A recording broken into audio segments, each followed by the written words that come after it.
Hello mga ka-pageantry, my name is Jojo Mabanos from the Pageantry Platform and I have here with me our queen and the Queen, mesa. yes, from the departure. Yes, hello Ann, kamusta? Okay naman, very happy. Ikaw, kamusta ka? Nang huli tayo nakita sa airport. Yes, During your, departure. yes, Departure. nung sinend off ka namin doon. So, from there, syempre we were praying buong the Pilipinas and your supporters and fans na makuha mo yung crown. And ngayon, nasa iyo na yung crown. How does it feel? Super duper happy and I'm very overwhelmed. Actually, di pa siya fully nagsisink in kasi tuloy-tuloy yung mga ganap after coming home.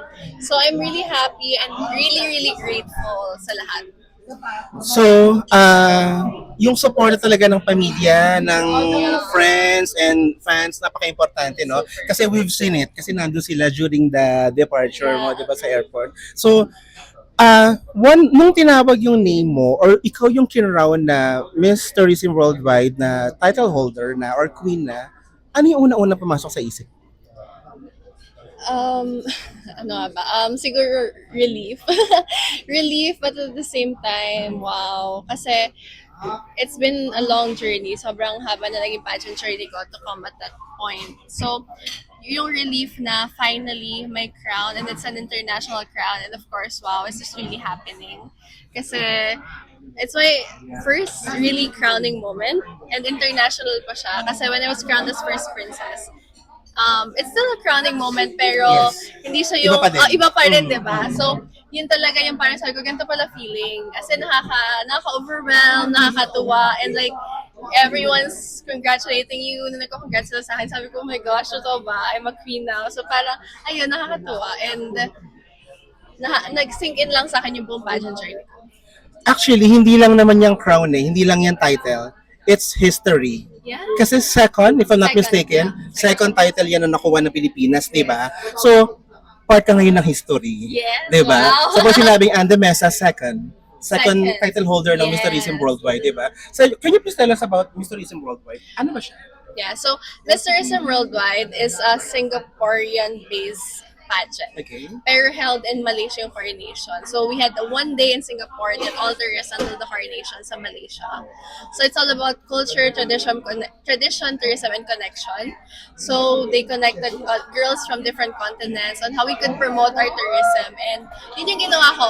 There, first day pa lang, pinapromote ko na yung Pilipinas and how beautiful our beaches are. Kasi the girls, they really love the beach. Because most of them are from not tropical countries. So tuwan-tuwa sila. And I made them try dried mangoes.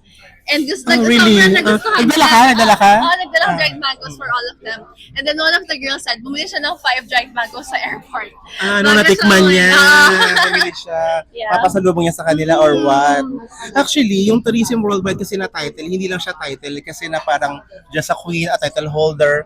Yung tourism kasi ng Pilipinas, ang ganda kasing i-promote. Sobra. 'Di ba? Kasi parang kagaya niyan, mostly yung mga candidates hindi sila galing na tropical countries. So talaga ma-appreciate talaga ng ganda ng Pilipinas, beaches, yung weather natin. Oo, ibang-iba talaga. So, nakakatuwa kasi they're very interested on what the Philippines could offer. Kasi nga, ang maganda naman is a lot of people are educated on how beautiful our beaches are. So, we just need to really promote and encourage people to visit our country. And ayun, so I was able to do that. Like, most of them are planning to go here by the end of this year. So, in-invite mo sila. Kasi sila mag-Siargao and Ay, Boracay. wow. Of course.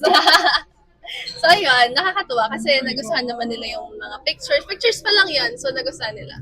Actually, we were shocked kasi during the your journey ng Miss Tourism, parang every time natitignan ko yung picture, parang si Anna sa gilid lang, si Anna sa likuran lang, tapos parang pag natingnan ng coronation na boom!